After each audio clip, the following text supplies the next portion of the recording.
اللهم أسألك ملك الملك في هذا اليوم أن يغمركم بنعم الإيمان وعافية الأبدان، وأن يرزقكم صباح المستغفرين ومساء الشاكرين وقلوب الذاكرين. اللهم أمين يا رب العالمين.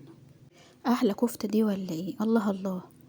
اللهم صل على سيدنا محمد وعلى آل سيدنا محمد في العالمين أجمعين. تعالوا معايا نشوف عملنا الكفتة دي إزاي بمكنة فرم اللحمة. يلا بينا. في الأول كده حابة أعرفكم إيه المكنة ديت وإيه هي استخداماتها وإيه مميزاتها وإيه هي عيوبها. تعالوا معايا. أنا طبعا جبت المكنة ديت دي تعتبر المفرمة بتاعت اللحمة.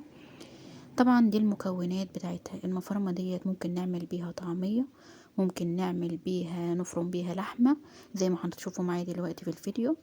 ممكن نعمل بيها بسكوت برضو بتيفور. لها استخدامات كتير. اول حاجة انا حابة اعرفكم هي ازاي بتتركب.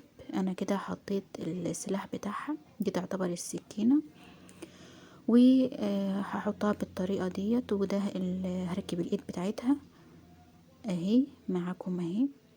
المكنة ديت كانت جاية في جهاز عروسة.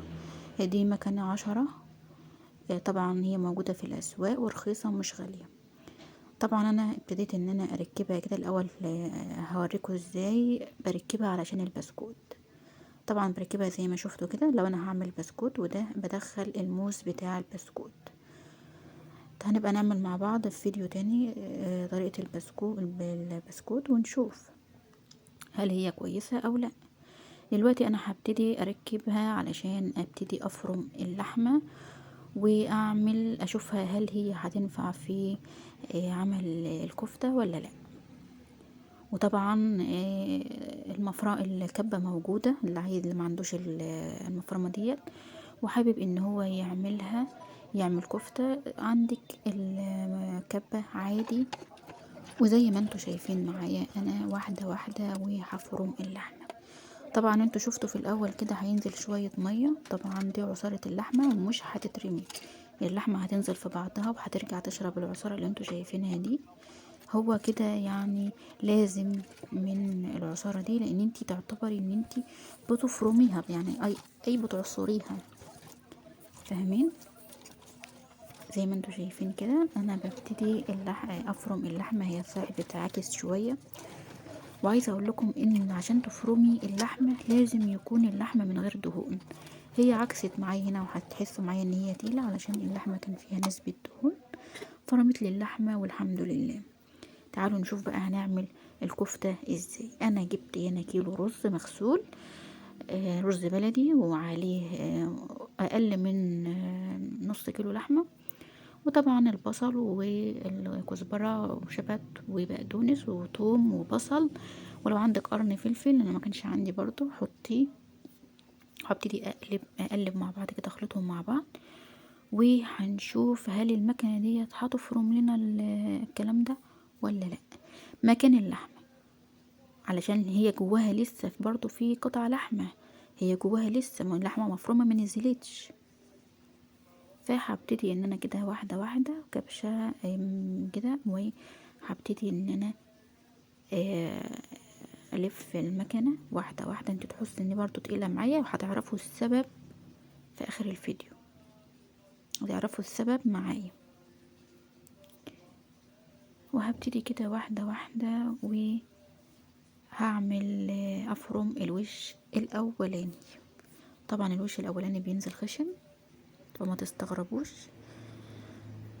بفرم كده واحدة واحدة كل الكلام ده مع بعض. ودي كانت الفرمة الاولانية، ده الوش الاول.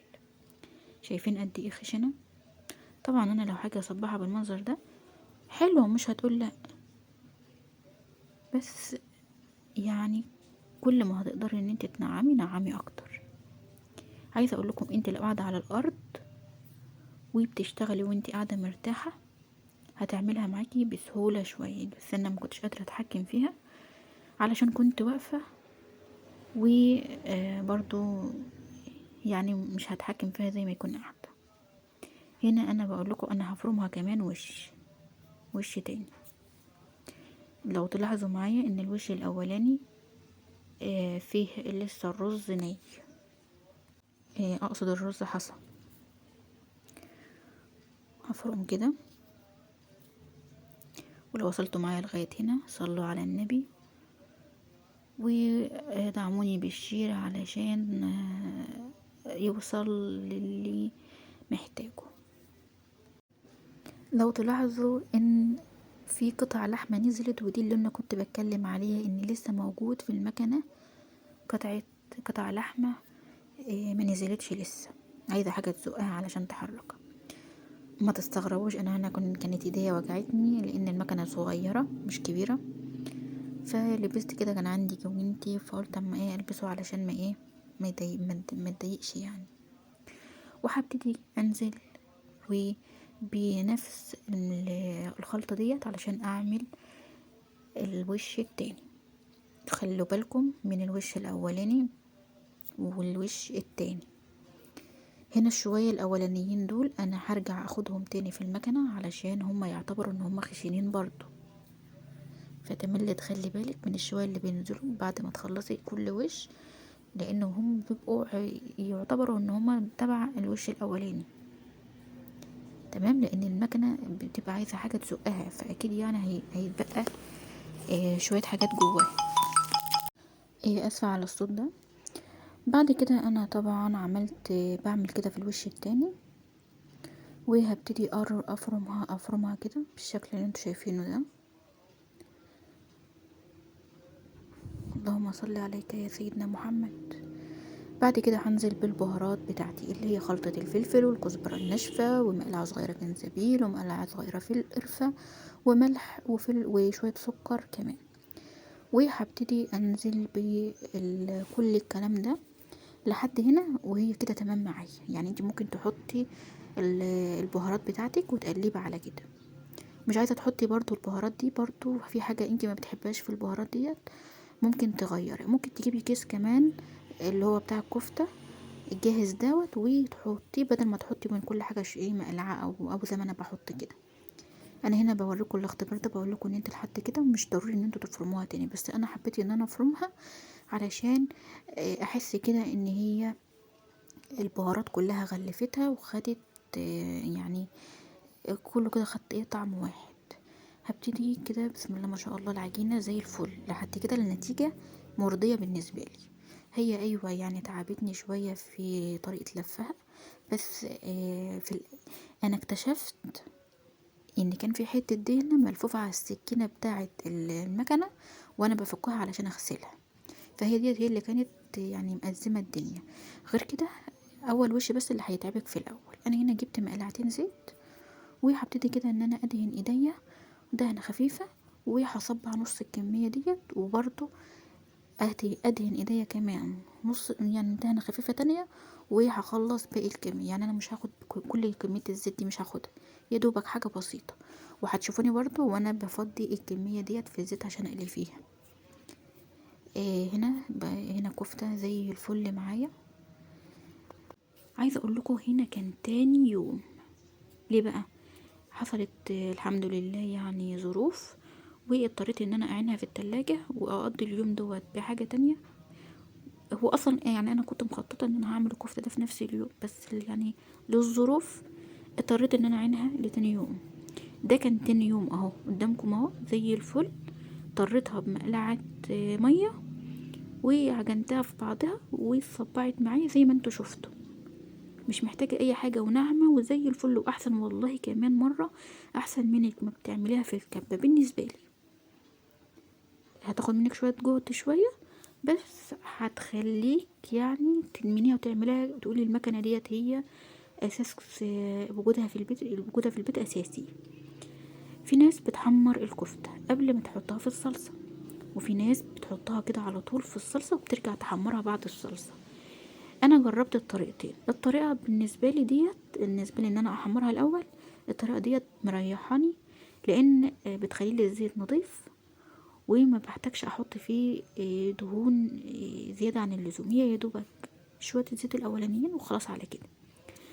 هرجع بقى كده معاكم تاني علشان نبتدي نعمل التخديلة او الصلصة زي ما بتسموها.